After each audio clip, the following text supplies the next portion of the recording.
예, 안녕하십니까. 자, 오늘도 또 격국론을 강의하겠습니다. 양인격이죠. 외로운 양인이에요. 정의는 이렇습니다. 양인이라는 것은 일단 나의 정제지신을 겁탈하는 것이다 라고 해요. 그러니 곧 정제의 칠살이라는 거예요. 정제를 주어로 놨을 때, 본래 칠살은요 일주를 기준으로 했을 때 칠살이죠. 아주 매몰차게 나를 공격한다 해서 칠살이라고 그러죠. 편관이라고 하면 점자는 소리고요, 편관을 칠살이라고 하면은 매우 강한 어조로 흉격이다라는 걸, 아니 흉살이라는 걸 강조하기 위해서요. 녹전일이다라고 했는데 녹보다 앞에 있는 게 아니라 녹이 요 앞에 있어요. 양인 앞에요. 오양이 유지라라고 했으니까 오양만이 양인으로 친다라고 했어요. 오양은 뭘까요? 갑병무경이네요. 그런데 무토는요, 미토와 축토가 월지에 있을 때가 아니라 오화가 있을 때 양인으로 본다라는 것이죠. 5월에 태어난 무토일주를 양인으로 보더라라는 거예요. 그러 양인이 되는 이유가 바로 이 건드린 지 좀 오래돼서 그래요. 이 양양자를 쓴다는 거예요. 근데 어느 책에서는요 또 요 양자를 쓰죠. 양양자. 요 양자도요 서로 아주 모질게 서로 이 빡치기를 하죠. 양끼리는요. 그래서 양인이라고 한다. 불알, 겁이라고 하지 않고, 겁제라 하지 않고 왜 인이라고 하는 거냐 하면 겁탈하는 것이 심해서 그래요. 겁탈하는 게, 정제를 아주 겁탈하는 게 심해서 그래요. 그래서 양인은 마땅히 제복을 시켜야 된다.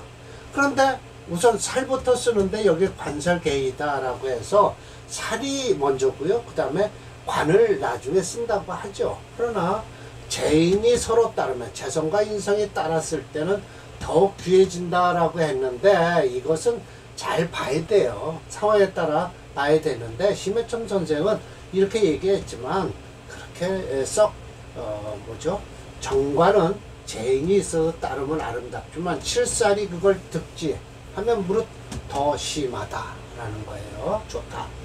어찌 알겠는고 라고 해서 타격에서는 살은 능히 상신, 일주를 공격하니까 좋지 않아요. 그러므로 제복시키는 게 좋은데 그럼으로써 재인을 꺼려요. 왜냐면 재성과 인성이 살을 도와주면 안 되니까요. 근데 양인으로서 이걸 쓸 때는, 양인격서 쓸 때는 오직 의지한다. 뭐로서 재인하는 거로서 의지하는 것이니, 양인을 제하는 것으로 의지하는 것이니 불파상신, 두려워하지 않는다. 나 자신, 일주가 공격당하는 것을 두려워하지 않는다. 그러므로 반대로 재인을 반기는 게 아니라 반기고 기제복, 그렇죠. 재인을 반기고요, 그리고 제복시키는 걸 꺼린다. 뭘 제복시켜요? 칠살을 제복시키는 건 안 된다는 거예요. 근데 처음에 칠살, 그 다음에 상관, 그 다음에 이게 지금 양인이거든요. 그러면 칠살격에서는 우선 제하고 봐라라고 했어요. 흉살이니까. 그랬는데 여기서는 반대로 재인을 반긴다는 거예요. 왜 그러냐? 살을 더 도와줘서, 그러니까 양인월에 태어났으면 일주가 강하다는 걸 우선 전제 조건하에 끌고 가세요. 심해점 선생은. 그러나 바로 여기에 주석을 다룬 정주를 했다고 하나요? 뭐라고 했어요? 이 사람은 평주, 평주를 했죠. 저평진전 평주요. 평주를 한 설하고는요, 그렇지 않다 라고 하면서 자기가 경험한 사례 명절을 쭉 뭐라 그러죠? 여기서요. 자, 1번 설명하고 설하고가 반대하는 걸 해드릴게요. 지난번 강의 때도 배드렸잖아요. 저도 마찬가지예요. 척천수에서도요, 분명하게 말씀드려서 양인월에 태어났다고 해서 다 강한 건 아니에요. 오히려 양인을 용신으로 쓴다니까요. 근데 이 심여첨 선생은 그런 양인 용신을 쓰는 건 다 없애버리고 양인격에서는 살이나 관을 쓰는 거를 우선 했다는 거예요. 오늘 강의는 양인격이에요. 또 관살도 있지만 식상까지 쓰는 걸 뽑아내셨어요. 네, 그럼 자 봅시다. 이거는 뭐 1번 지난번에 했죠. 네, 그럼 그만두고요. 이게 이제 무슨 소리냐면 양인에서 관을 쓸 때는 이 양인이 투출하는 것은 두려워하지 않는데요. 양인에서 살을 쓸 때는 양인이 투출한 것을 끓인다. 그래서 공이 없다라는 거예요. 인과 능이 살과 합을 하기 때문에 그렇다라는 거예요. 이게 이제 이런 경우죠. 자 보세요. 이게 7살이죠. 그런데 5화에 요 양인이 투출했잖아요. 청임 합해서 이 인호를 임수를 못 쓴다. 그래서 무공, 공이 없다라고 한 거예요. 그래서 7살이 탐함만극을 해서 무슨 죄인이 되겠는가, 양인을 제할 수가 없다. 그런 무공, 공이 없는 것이다 라고 말씀을 하고 계세요. 그런데 설하고는 분명히 이렇게 딱 얘기해요. 원령양이지만 모두 관사를 쓰는 건 아니다. 특별히 일원이 그 도가 지나치면 관사를 써서 양인을 제하지 않으면 안 되는데, 즉 불성기, 그러면 기격을 이루지 못해요. 그러나 양인이라고 해서 반드시 관사를 쓰는 건 아니다. 원령이 양인이라도 비진 신왕 모두가 다 신앙한 건 아니다라는 거예요. 이게 바로 이제 이렇게 해서 이게 아마 누구예요? 자기가 그냥 슬쩍 집어넣어놨지만 올해 양인인데요. 식신이 너무 많아요. 여기 또 그리고 여기 지금 관이 있는데 이 관은요 절대 쓸 수가 없잖아요. 그 이유 식상이 너무 강해서요. 일주가 약하니까 오히려 일주를 양인을 쓰는 거예요. 이것도 역시 마찬가지예요. 내관사주인데 탐함만극했다고 하지만 뭐 그러든 저러든 이 경금을 쓸 수가 없어요. 너무 멀어서요. 그래서 이건 목체 목화로 쓰는 사주예요. 이 사주는요. 이 사주가 지난번까지 했죠. 승상사주라고요. 역승상. 자, 오늘 2번 할 차릴 거예요. 2번. 그러나 역시 관살 제인을 하는데 양인을 눌러주는데 상식이 있어서 귀한 자가 있다는 거예요. 상식을 쓰겠다는 거예요. 그건 어째서인가? 혹시 말이에요. 인호. 인성이 보호를 하면 돼요. 인성이 보호하는 경우가 있어요. 첫 번째가 그 사주예요. 그리고 혹시 태중해요. 그 태중한 게 뭘 태중하냐라고 하면은 살이 태중해요. 살이 태중한가요? 그럴 때 식상을 써서 덜어내는 거예요. 살이 태중해서 덜어내는 거예요. 관살이 가벼우면 관살이 가볍고 취청지 깨끗한 걸 취하면 좋다. 마치 목동지라고 해서 이건 관살 벼슬 이름이에요. 자, 이 사주가요 6월에 태어난 경금일주죠. 금체예요. 그런데 이 사주가 이 개수를 갖다가요 이 편인이죠. 편인이 이 개수를 잡아줘서 좋다라고 하거든요. 목동지인데요. 개수는 상관이잖아요. 상관인데 인호지관, 인호한테는 관이 된다는 거죠. 관이 되는데 인호하고는요. 근데 무토가 인호가 일단 이게 용신이니까요. 개수가 꺼지면 안 되거든요. 개수가 꺼지면 안 되니까 이 무토인 편인이요. 딱 합해서 끌어와서 소위 인성이 보호하는 것이다 라는 거예요. 인성이 보호하는 것이다. 식상을 딱 막아줘서요. 마치 가평장의 명이 그렇다라는 거예요. 그래서 이건 사주는요. 이 채로 얘기하면 이건 금체예요. 금이 채는 확실해요. 인호 화국을 해서 화를 쓰고 용신은요. 목이 희신이에요. 자, 6월에 태어난 간목일주예요. 여기 양인격에서는요 그렇게 썩 좋은 대운으로 흐르질 못해요. 대개 보면 그렇더라고요. 양인격은 썩 그렇게 좋은 격이 나올 수가 없어요. 네. 그래서 이거 지금 6월에 태어난 간목일주 아닙니까? 그러면 신유 다음에 술토가 오면 오술 화국을 이루어서 좋죠. 어려서 딱 좋았을 거예요. 그 다음에 뭐가 와야 돼요? 해자축 수운으로 흘러야 될 거 아니에요. 그럼 이 오화가 꺼진단 말이에요. 그러나 해는 이내 한몫을 해서 괜찮은데요. 자, 오면요 이 뭐죠? 오화 꺼져요. 용신이요. 그래도 좀 안 좋을 것이고요. 축운도 역시 축유 금국을 이루어서 안 좋을 거예요. 그러면 인묘진 사오미로 가는데 사오미운까지 기다릴 수는 없겠죠. 그럼 인묘진운만 좋다는 거죠. 자, 목동진 명을 한번 보겠습니다. 대운이 별로 그렇게 썩 좋게 흐르는 양인격은 못 봤다라는 거예요.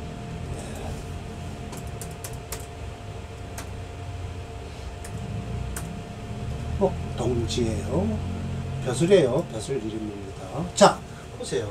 이 해는 괜찮아요. 해운은 좋은데 이 지금 9살이니까요.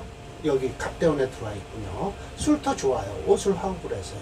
해 들어와도 이내 한몫을 해서 좋아요. 이 자수 안 좋습니다. 축대운 안 좋습니다. 그러나 인묘대운 좋고요. 무기천간으로는 괜찮아요. 근데 경진대운이 되면요. 이거 간목 깨지고요. 진유 합금을 해서 끝나는 사주입니다. 이렇게 양인격은 썩 좋은 사주가 없어요. 다음 사주도 마찬가지예요. 봅시다. 또 자, 갑탕장이에요. 이게 또 평장도 벼슬이죠. 자, 무토에 이거 보세요. 자, 무토 아니죠. 무토에 여길 가리키면 무토라고 그래야죠. 5월에 태어났어요. 이게 바로 양인격입니다. 그런데 이는 화국을 이루고요. 목이 강해요. 이게 뭐예요? 칠살이 강화되는 뜻이죠. 칠살이 강하니까 뭘 쓴 거예요? 식신을 써서 덜어냈다. 두 번째 사주예요. 첫 번째 사주는요, 인성이 보호했다라는 사주고요. 두 번째 사주, 이거 인성을 쓰는 거예요. 인성을 쓰죠. 그럼 이거 칠살을 쓰냐? 못 쓴다. 벌써 이거 나오죠. 칠살 못 쓴다. 양인격은 양인격인데 칠살 못 쓴다. 그 이유가 5월에 태어난 무토일주기 때문에 그렇다. 제 차례만 태어났으면 모르는데 병화 같으면 병화가 5월에 태어났으면요 이거 덜어낼 필요 없어요. 그냥 경신금을 쓰면 되는데 그냥 덜어낸다 라고 하는 거예요. 양살이 이렇게 양쪽으로 투출해서 뿌리가 강하니까 식신으로서 제한다. 소위 마름질할 제자예요. 덜어낼 손자고요. 재선 마름질해서 덜어내는 것이다 라고 해서 이 가평장의 명을 뒀네요. 자, 그러면 자 신월이니까요. 요 사주는 그래도 좀 괜찮은데 화채 수금용조죠. 화가채니까요. 그러나 이 수운이 들어오면요 오히려 이 살을 도와주기 때문에 썩 좋은 운은 안 돼요. 그래서 사주가 무토일주 5월에 태어났어도 금세 뭐죠? 경금운은 오죠. 오미 다음에 신유술 오니까 좋은데 해자축운으로 오면 오히려 칠살이 더 강해진다. 화채 수금용조라고 하지만 수불용입니다. 쓸 수 없어요. 그럼 금토로 가니까 결국은 뭐예요? 금토밖에 쓸 게 없다. 그러면 가평장명을 한번 볼까요? 간단합니다. 이렇게 썩 칠살격, 그 양인격에선 이렇게 썩 좋은 사주가, 대운이 썩 좋게 흐르지를 않더라라는 거죠. 가평장 사주 봅니다. 이렇습니다. 지금 해운에 들어왔어요. 이거 인해 한몫을 해요. 이거 안 좋은 사주입니다. 인해 한몫을 해서요. 그러나 자축은 괜찮은 운입니다. 수운은요. 그러나 이것도요, 썩 좋은 운은 아니죠. 이렇게 목을 오히려 들어와서 축운은 좋지만 자운은요, 잘못하면요. 그러나 신금이 있어서 자신 수국을 하니까 좀 괜찮긴 하겠네요. 그래서 화를 꺼주긴 합니다. 제일 좋은 운은요, 이운입니다. 그리고 갑술대운이 좀 힘들었을 것이고요.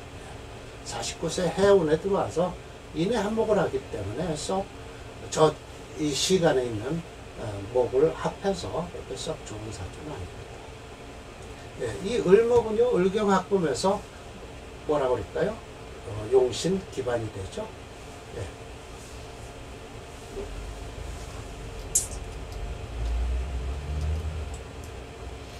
예. 예, 무명시 하나 더 볼까요? 예.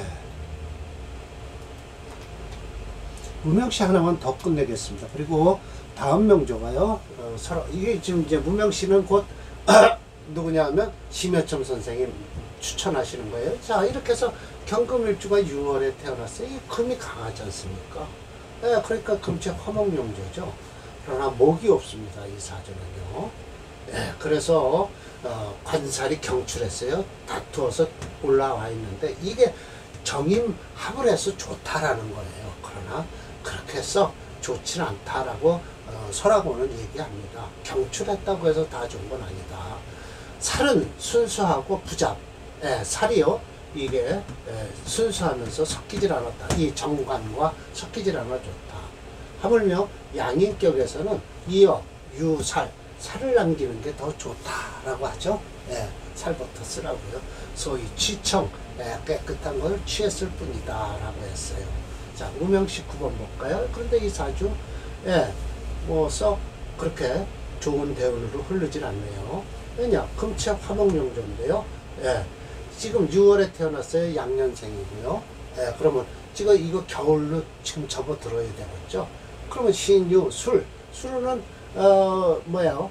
그래도 괜찮죠. 그러나 겨울을 지나야만이 그 다음에 좋아진다. 그러니까 초년은 30년은 좀 어려웠을 것이다 라는 것이죠. 한번 봅시다.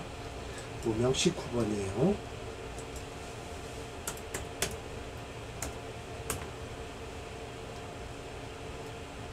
여기 있네요.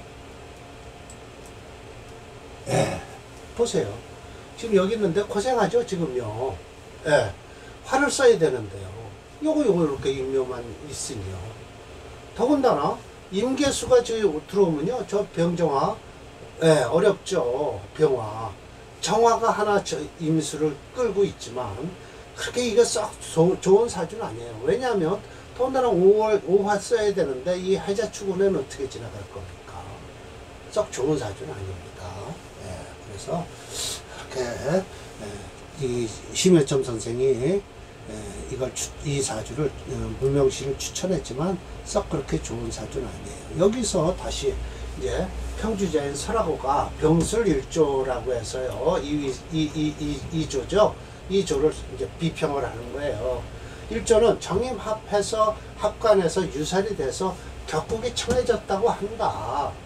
그러면서 뭐래요? 관살이 경정에서 투출하면 일반적으로 크게 해서 배치득이 그냥 배치하는 게 마땅함을 얻으면 되지. 아울러서 정해진 게 아니다. 반드시 합하고 제한하고 정해진 게 아니다.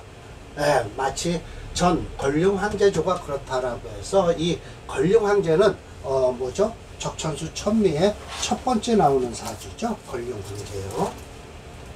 지명자네요.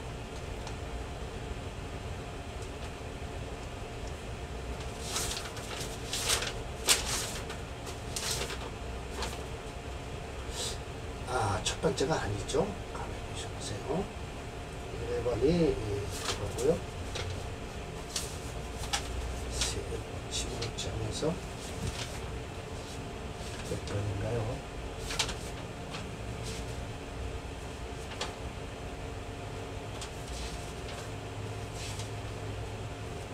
간추는 아니고요. 지명장에 써 있는 줄 알았는데.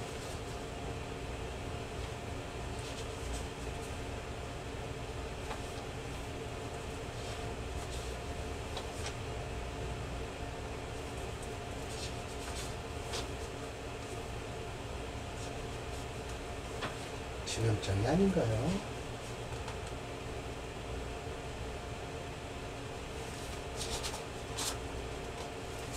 제가 찾아서 다시 한번 하겠습니다. 그래서 이 권룡황제를 이렇게 딱 집어넣으면서 이게 이제 양인격이죠. 6월에 태어난 경금일주요. 그래서 금체 화목용조예요. 이렇게 해서 좋은 거예요. 즉 양인격에 관살이 경출했다. 관과살이 같이 투출했잖아요. 그대로 다 쓰는 거예요. 그래서 여기 이 양인격에 들어와서는 평주자인 설하고가 자꾸만 심해천 선생이 잘못 얘기하고 있다고 비평을 하는 거예요. 그러나 임철조님은 양인격이라는 말은 언급하지 않고 아래와 같이 설명하였다라고 해서 전부 이게 적천수 천미에서 나온 거죠. 구태여 제가 이걸 설명을 할 필요가 없겠죠. 이게 무게중심 오행책은 금적 화막용조예요. 음년생인 권명사주로요. 역대운으로 만났다. 7대운까지 호응이 됐다. 사주가 부럽다라고 해서 권룡황제를 한번 배드릴게요. 그래서 오늘 이걸로 끝내겠습니다. 3번. 제가 시간이 많으면 이 적천수에 있는 임철조 선생이 말씀하신 걸 좀 설명을 드리고 싶은데요. 또 저 뭐예요? 어디에요? 적천수 때 또 말씀을 드리죠. 예. 권룡황제 여기 있죠. 네. 네. 임진대운은 제일 안 좋습니다. 이 사주요. 그러나 이 사주야말로 임수가 들어오면요. 저 정화가 하나 막아줘요. 정임합을 해서 좋다는 거죠. 단, 진은요. 자진수국하고 진유합금을 하고요. 진묘, 묘진 또 암합도 하고 그래. 방합을 하고 그래서 그럭저럭 넘어갈 겁니다. 이 양반은요. 미토서부터 좋아요. 신대운 벗어나면요. 이렇게 좋은 거예요. 그러니까 황제노로까지 하죠.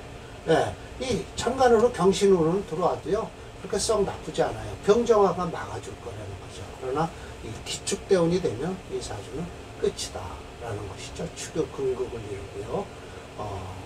화를 꺼버리죠. 습토라요. 그래서 기축대운 정도에서 이 종명이 된 사주일 겁니다. 네. 그래서 관살이 이렇게 경출, 다투어서 투출해도 아무 관계없다라고 해서 심해청 선생의 이론을 반론을 제기하는 거예요. 증주자가요. 네. 예, 올바른 얘기예요. 또 양인격이라고 해서 반드시 강한 것만은 아니더라. 양인에서 양인 월겁을 쓰는데 용신으로 그렇게 되면은 금세 운이 끝나버리는 거예요. 제철만 지나면요. 그러니까 어렸을 때 조금 나머지는 다 거지가 된다는 거예요. 고생 바가지를 한다라고 얘기를 하죠. 네, 그래서 3번은 이걸 또 다시 연구를 해서 또 하겠습니다. 무생오월이나 병생오월이나 무생오월이나 이렇게 지금 본 거 보니까 양인격에 대해서 아마 쭉 설명을 한 것 같습니다. 이걸 또 다음 강의 때 좀 자세히 연구를 해서 해석을 해서 풀어드릴게요. 예. 강조하고 싶은 것은 양인격이라 해서 다 흉격으로서 그 양인을 칠살로 제하라 라는 것은 아니다 라는 걸 미리 말씀을 드리면서 하고요. 양인격으로 태어난 사람들이 그렇게 좋은 사주는 대운이 좋게 흐르지는 않더라 라는 거예요. 예. 참고하시고요. 자, 오늘 강의는 마치겠습니다.